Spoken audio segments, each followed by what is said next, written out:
Boa noite a todos. É sempre um grande prazer poder estar aqui em Arandu, na Associação Espírita Chico Xavier, participar dos trabalhos da casa, participar do Evangelho de hoje. E nós estamos trazendo um tema muito importante e com isso nós vamos procurar auxiliar muitas famílias que passam por esses sofrimentos. Hoje nós vamos falar sobre perda de entes queridos. Quem de nós não passa por esse sofrimento, não é isso? Embora cada pessoa reaja de uma maneira diferente, a perda de um ente querido é uma das dores mais profundas que nós podemos sentir. Ainda mais se tivermos o agravante de ser a perda de um ente ainda em tenra idade, ou seja, a perda de uma criança.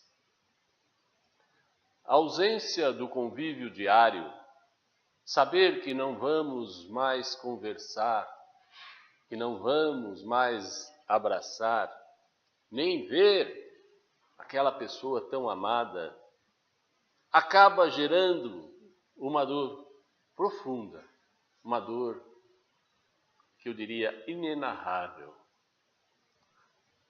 A morte do corpo é uma grande certeza que temos nessa vida e por isso nós deveríamos aceitar com muito mais naturalidade, mas é o desconhecimento e o despreparo em relação à morte que tornam tão terrível e muitas vezes insuportável. As suas implicações se farão ainda mais intensas e conflituosas se nós enxergarmos a morte como um fim absoluto. Do tipo, acabou tudo. Ou ainda, se a imaginarmos como uma maldição sobre a qual estamos passando nessa vida, uma punição. A doutrina espírita nos ensina que a dor faz parte de um processo evolutivo da condição humana. A dor é parte do nosso processo evolutivo. Nós temos que, de todas as maneiras, procurar evitar sofrer demasiadamente com a dor. Mesmo ela fazendo parte do nosso processo, temos que lutar contra ela. Tal como faz a borboleta com a crisálida ou com seu casulo, a morte é apenas a destruição do corpo ou do envoltório material que a alma abandona, conservando, porém, o corpo fluídico chamado de perispírito. Podemos exemplificar traçando um comparativo entre a borboleta e o espírito. Vamos comparar a borboleta com o espírito. O estágio da lagarta é semelhante à situação da alma, que é um espírito revestido de um corpo de carne. Então nós chamamos de alma quando o espírito está encarnado. O espírito, pela sua natureza sutil, pode volitar, voar, se elevar e se transformar no que ele bem entender e se transportar pelo pensamento para onde desejar, para onde ele quiser ir. Mas, estando ele encarnado aqui na Terra, ou seja, na situação de alma, ele se assemelha à lagarta ou à larva rastejante no solo úmido infectado ou ainda escondida em uma casca apodrecida em algum tronco ao léu. Nós nos arrastamos por esse mundo e nos escondemos em lugares para nos proteger, como ela se protege nas cascas das árvores. A fase de casulo da lagarta nos lembra o período de dormência para a adaptação, quando a alma deixa essa vida e volta para a verdadeira vida no mundo espiritual. Fica ali um período até se adaptar com um novo corpo, com uma nova situação. Uma vez lá ressurgindo, no formato de espírito, com o seu perispírito, ele se assemelha à borboleta, que trespassa os ares, sobrevoa o prado, beija as folhas farfalhejantes e dribla o vento apressada e irrelevante. No seu vôo suave e multicolor, como se fora duas pétalas de rosa a voejar, balançando no espaço, sobrepairando o espelho plácido dos lagos, bailando em meio a gotículas que se desprendem das folhas orvalhadas. O seu matiz, a sua situação, é uma mensagem de alegria e a sua liberdade é um convite para a paz. Assim é a situação da alma na fase de espírito. Quando o espírito não precisar mais encarnar, ele fará uso de um corpo fluídico pela vida eterna. E aí então não passará mais por esse processo de encarne e, consequentemente, o desencarne, deixando de ser semelhante à lagarta e vivendo ou virando uma eterna borboleta espiritual. Uma eterna borboleta espiritual. Precisamos aprender com os povos orientais que há milênios detêm esse conhecimento. E mesmo com saudades, eles se alegram quando da partida de um ente querido. Meus amigos, o nosso compromisso com a espiritualidade nessa noite de hoje é trazer do Evangelho o capítulo 5, o parágrafo 21, cujo tema é perda de pessoas amadas ou mortes prematuras. Quem nos ajuda é o espírito Sanson, lá no ano de 1863.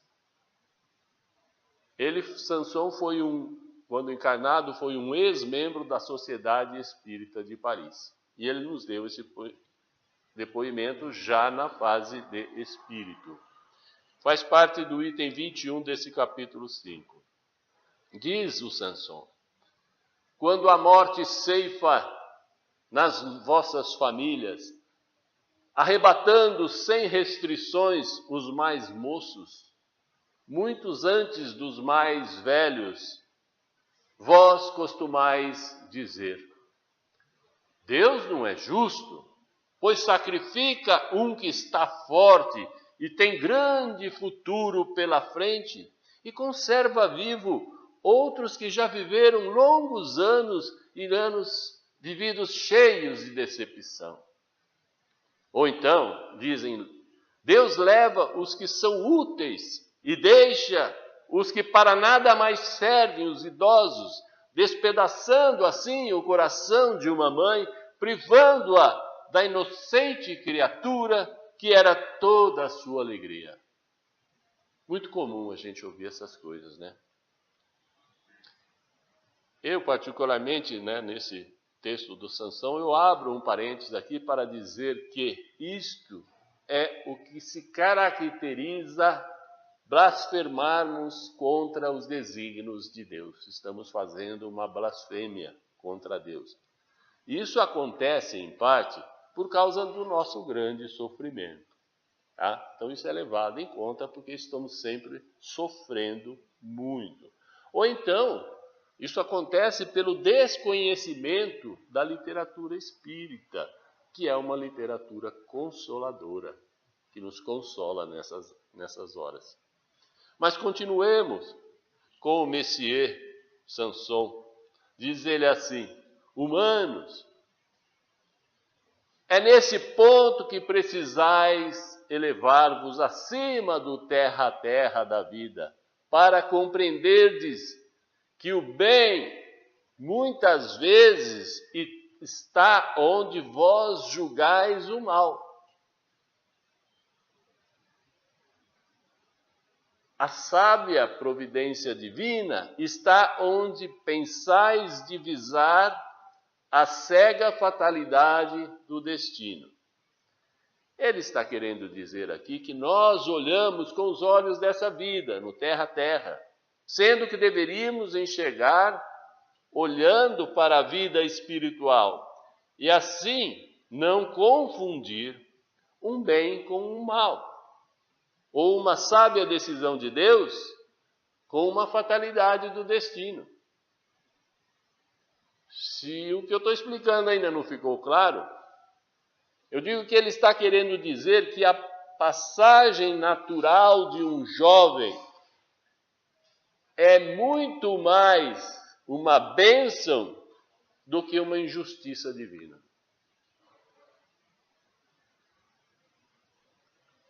Ouçam bem isso. A passagem, a morte de um jovem, se for de uma morte natural, não for suicídio, não for assassinato, se for de uma morte natural, entendam isso muito mais como um bem que está sendo feito para essa criança, tá? Do que um mal. Nós precisamos entender de uma vez que este nosso mundo é uma prisão escola.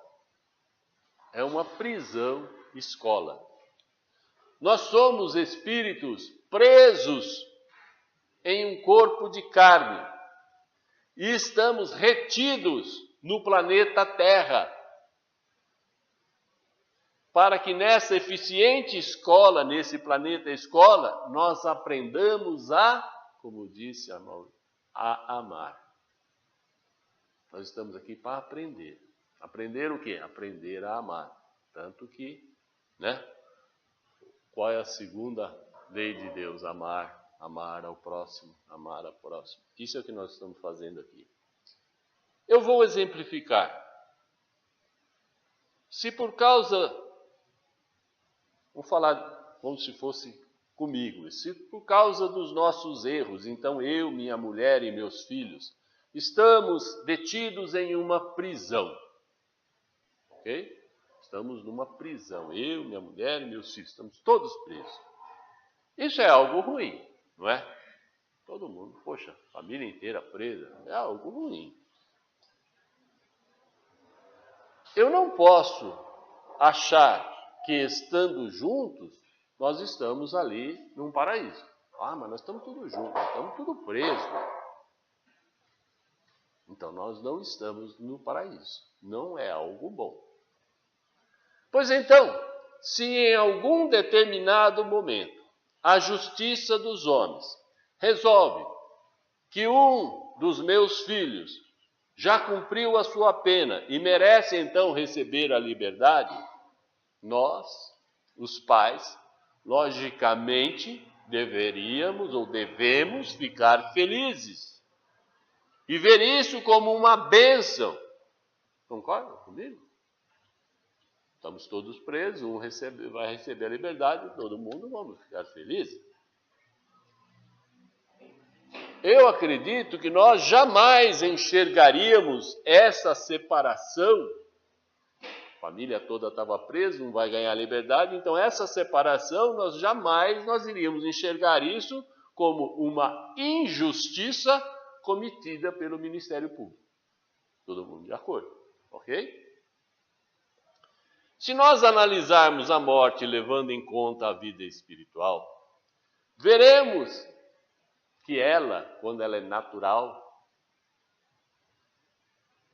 não foi forçada, ela é o recebimento de uma bondade divina. Seja de uma criança, de um adulto, de um idoso. Se foi de morte natural, é uma bênção divina. Continuemos com os ensinamentos mais um pouco do Sansão. Ele diz assim: por que haveis de avaliar e comparar a justiça divina com a vossa? Por que vocês ficam comparando uma com a outra? Podeis então supor que o Senhor dos mundos se aplique por mero capricho a vos infligir penas cruéis? Vocês acham que Deus está lá só para nos castigar? Não, né? Ele continua dizendo: tudo que Deus faz tem um fim inteligente. E seja o que for que aconteça, tudo tem uma razão de ser. Repetindo, ele diz que tudo que Deus faz é inteligente, tá? Foi feito com inteligência, mesmo a morte. E seja o que for que aconteça, tudo tem uma razão de ser, tá? Então aquilo era o melhor a acontecer. Ele diz ainda: se vocês investigassem melhor todas as dores que vocês têm, nelas encontrariam sempre razão divina. Sempre nas dores vão encontrar a razão divina. Razão essa que é uma razão regeneradora, as dores para a regeneração. E os vossos miseráveis interesses materiais, né? Ganhar dinheiro, comprar casa, essas coisas, se tornariam de tão secundária consideração, né, que os atirarias, quer dizer, vocês colocariam eles de lado, atirarias para um segundo plano. Diz ainda mais ele: crede-me, a morte é preferível numa encarnação que durou apenas 20 anos do que a esses vergonhosos desregramentos que pungem as famílias respeitáveis. Tá? As coisas desregradas que nós fazemos nessas vidas e que desonram as famílias, que dilaceram os corações das mães e que fazem que antes do tempo embranqueça seus cabelos. Frequentemente, a morte prematura é um grande benefício que Deus concede àquele que se vai e que assim se preserva das misérias da vida ou das seduções que talvez lhe acarretassem a perda. Eu vou explicar um pouco melhor isso. Não é vítima da fatalidade aquele que morre na flor dos anos. É que Deus julga não convir que ele permaneça por mais tempo na terra. Então, morrer jovem não é uma fatalidade. É Deus que julgou que não convém que continue mais tempo aqui na terra. Por que será? Bom, tem um livro que explica muito sobre isso. É um livro maravilhoso. Não sei se vocês já tiveram essa grata oportunidade de ler. Aqueles que perderam familiares jovens deveriam ler esse livro. Chama-se Motoqueiros do Além. É um excelente compêndio de narrativas de espíritos que deixaram essa vida muito jovens. E eu destaco apenas 2 casinhos aqui para explicar o que nós estamos falando. Resumidamente, num deles, o jovem estava muito feliz, que já estava lá no além, tá? Já tinha morrido. Ele estava muito feliz, porque ele tinha cumprido a sua missão, tá? Então, nessa encarnação, ele tinha cumprido a sua missão, que era unir os seus pais, tá? E encaminhá-los para obras de caridade. Eram 2 pais, o pai e a mãe deles precisavam da ajuda dele para se unir, né? E o fato dele ter morrido antes fez com que os pais se unissem no sofrimento e, em nome dele, passaram a fazer caridade. A gente vê muito disso. O segundo caso, um outro jovem contou que tinha sido necessário o desencarne dele. E foi um desencarne precoce, porque ele corria o risco de se envolver, ele já até estava se envolvendo com pessoas ruins e praticar ilícitos que atrasariam o seu processo evolutivo. Quantas vezes a gente vê que nosso filho está se misturando com pessoas de má índole? O que a gente faz? Vai lá, busca ele, tira lá daquele baile funk, onde tem gente armada, onde tem gente passando droga, vai lá, opa, vem para cá, acabou. Vamos para casa. Porque se eu deixo ele lá, o que vai acontecer? Ele vai acabar usando droga, vai acabar pegando numa arma, vai acabar entrando numa briga e vai complicar o processo evolutivo dele. Eu aqui vou ver, vai complicar o futuro do meu filho. Então eu vou tirar ele do baile funk, onde ele pode se corromper. E Deus faz a mesma coisa com a gente. Então, às vezes, a gente está se desvirtuando do nosso propósito, do que viemos fazer nessa vida, né? O plano que tem para o nosso progresso, e a gente começa a se desvirtuar, então Deus fala, vem cá. Você vai precisar aprender um pouco aqui no plano espiritual, para depois reencarnar de novo e tentar cumprir direito a sua tarefa.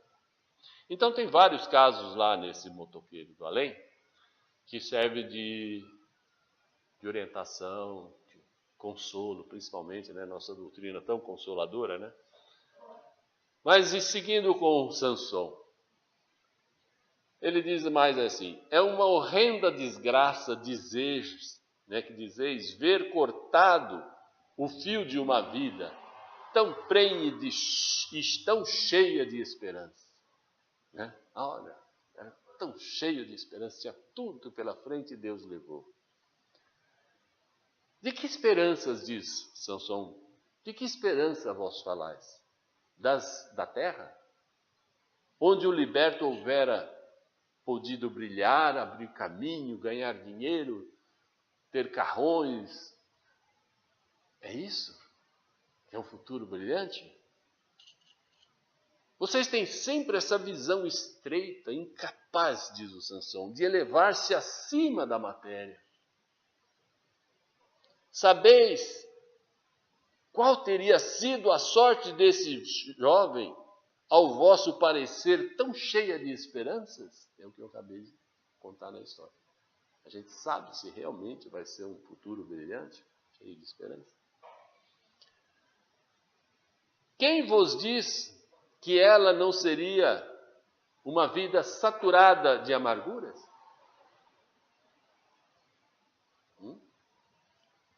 Desdenhais, então, das esperanças da vida futura, ao ponto de preferirdes as da vida efêmera que arrastais aí na terra?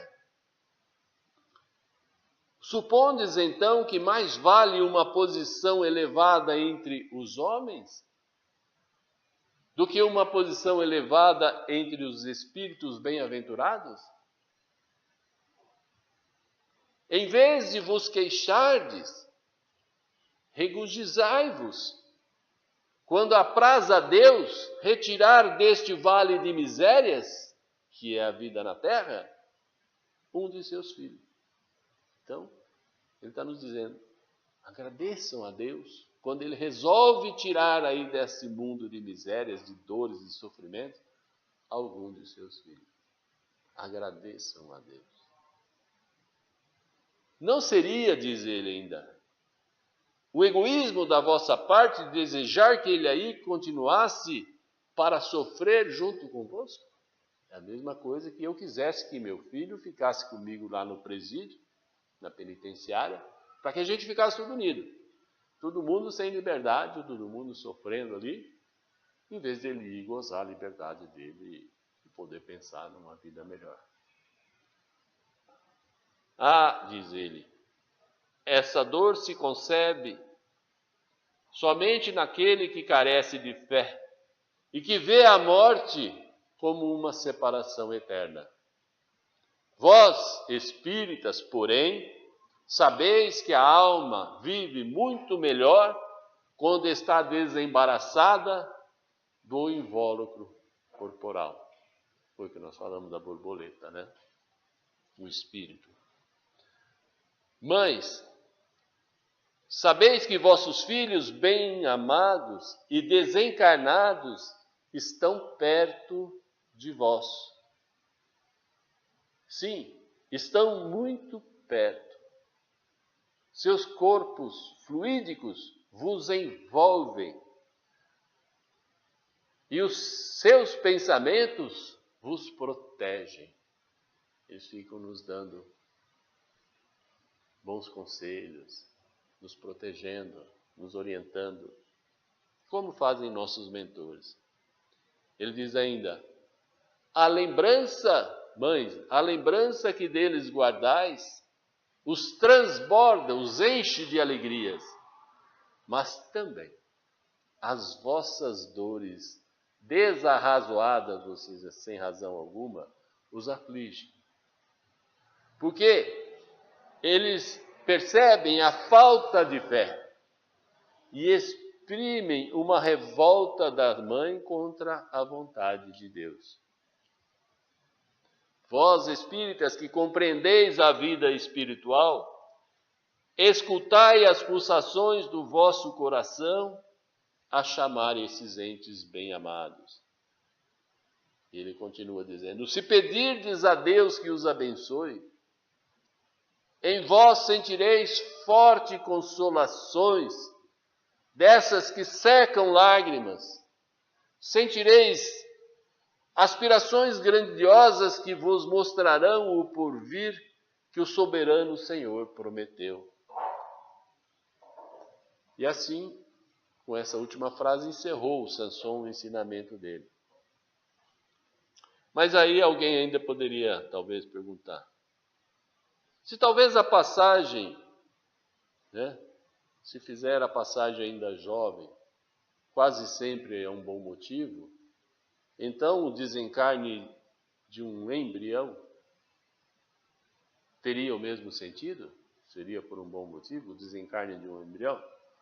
Respondendo: se o embrião desencarnar, como eu sempre falei aqui, por um motivo natural, com certeza aconteceu por um bom motivo.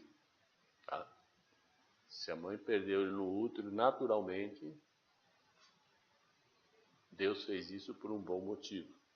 Mas se a morte do feto foi forçada, aí seria um crime de aborto. Kardec, no Livro dos Espíritos, fala sobre aborto.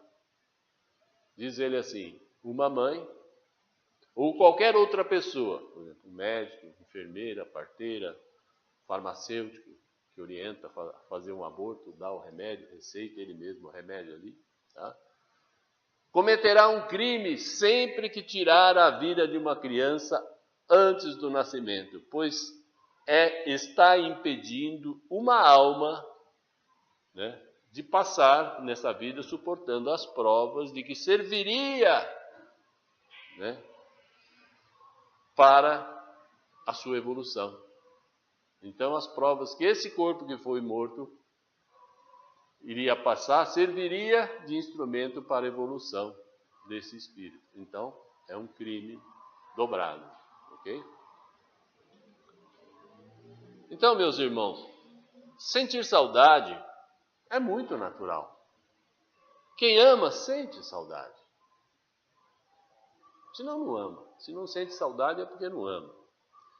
E como dói, o vazio que fica ali onde era ocupado por aquele ser amado, naquele quarto vazio, aquela mesa, escrivaninha que ele usava, aquelas roupas que ele vestia, aquilo tudo ficou vazio e dói. Dói mesmo. É a dor da saudade. No entanto, essa recordação e evocação que a saudade representa não podem causar uma paralisia emocional no enlutado. Não pode causar uma paralisia emocional. Tá?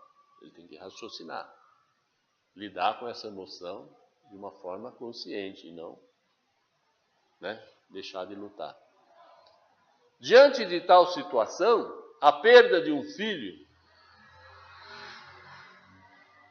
o que é que a vida está solicitando para seus pais? Quer dizer, qual é a utilidade?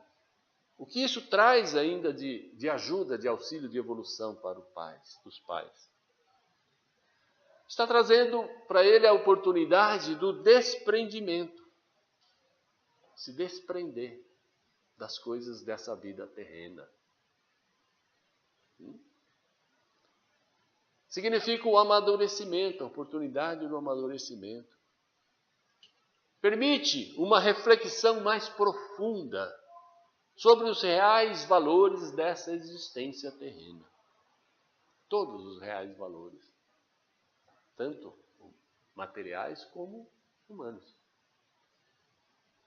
Podemos afirmar que existe uma palavra-chave na sustentação da serenidade e do equilíbrio diante da morte de um ente querido. Existe uma palavra-chave. Esta palavra é a submissão. Se nós não nos submetermos a Deus, tá? Ficarmos submissos a Deus, mesmo que a gente não entenda, mesmo que a gente não compreenda, não exista ninguém que saiba me explicar o porquê, eu tenho que me submeter. Deus sabe. Deus sabe. E Ele fez pelo meu bem e pelo bem dos nossos filhos. Isso é submissão. A submissão consiste na disposição de aceitar o inevitável, considerando que acima dos desejos humanos prevalece a soberana sabedoria e a vontade de Deus, que sempre oferecerão para quem fica e até mesmo para quem vai as experiências que mais necessitam para prosseguirem em seus projetos evolutivos. Sendo assim, no que consiste a contribuição da doutrina espírita? Eu acabei de dizer agora há pouco que ela é consoladora nesses casos. O que consiste? O Espiritismo contribui no ensinamento, ou no ensino categórico, de que não existe morte. Não tem esse negócio que acabou tudo. O Espiritismo prova isso. Haja vista que a doutrina não leva uma criatura ao nada existencial. Tá? Existem outras doutrinas que levam a pessoa ao nada existencial. A doutrina não, nós somos eternos. Diz a doutrina que a morte não elimina a vida, mas sim dilata ela, expande. Quando a gente morre, como espírito, a gente expande. Ao abandonarmos nosso corpo físico, continuamos com a mesma vida.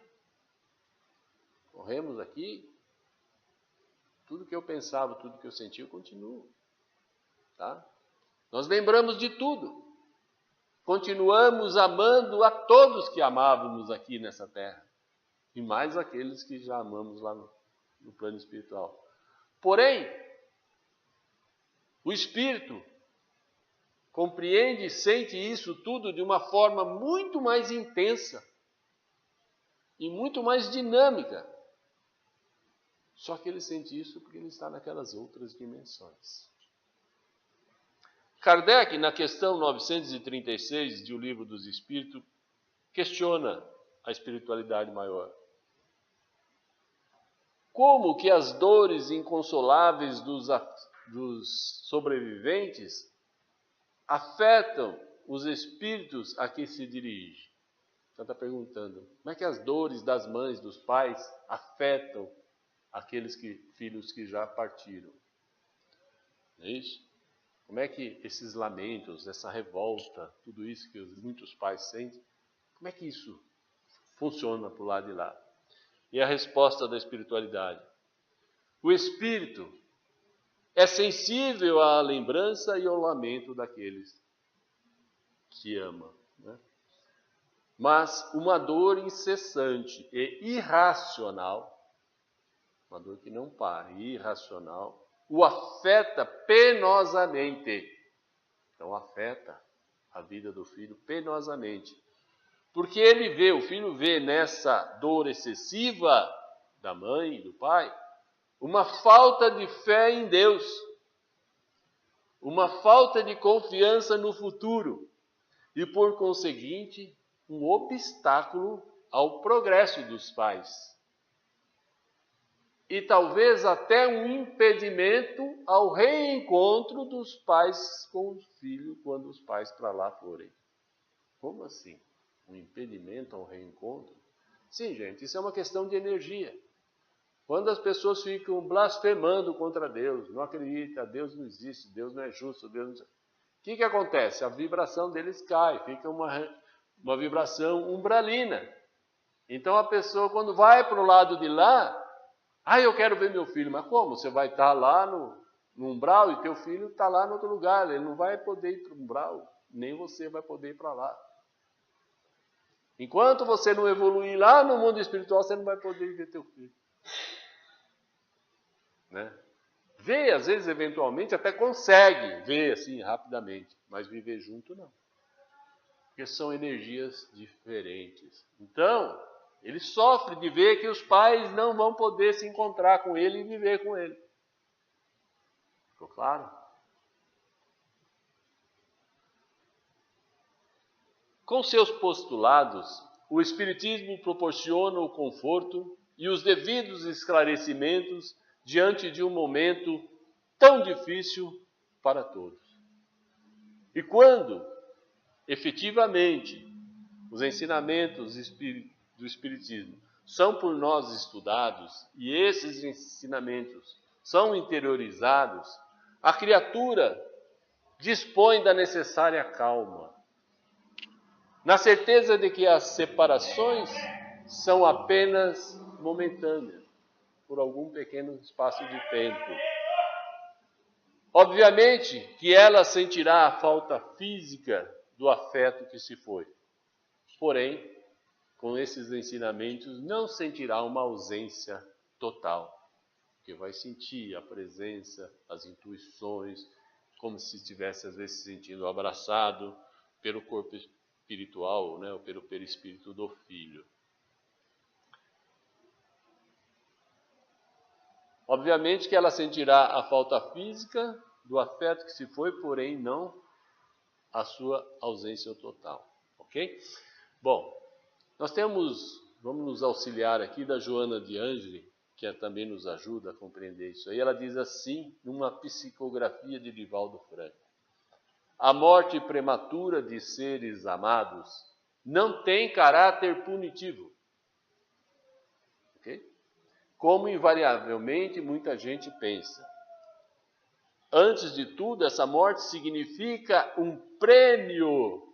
Olha aí, Joana de Ângeli e Divaldo. Um prêmio aos que desencarnaram. É porque eles se desincumbiram das dívidas, das expiações que tinham que passar nessa terra. E mereceram, então, o direito à liberdade desse cárcere carnal, que é o que nós já falamos. Naturalmente que a ausência física, junto aos afetos da retaguarda, produz dor e saudade nesses. No entanto, a compreensão de que ora eles estão felizes e próximos, dependendo somente de cada qual sintonizá-los mentalmente, diminui essas emoções aflitivas, esse sofrimento, e amplia o afeto que prossegue ao lado da certeza do próximo reencontro, que será muito mais duradouro e muito mais ditoso, encontro no plano espiritual. Não será por esse curto espaço de tempo que tem nessa vida aqui. E eu quero finalizar com um ensinamento de um espírito chamado Rosângela, em uma psicografia de Raul Teixeira. Muito importante isso que ela fala. Habitue-se, caro irmão, a refletir a respeito da morte. Habitue-se a refletir a respeito da morte. Reflita com serenidade e confiança em Deus. Tá?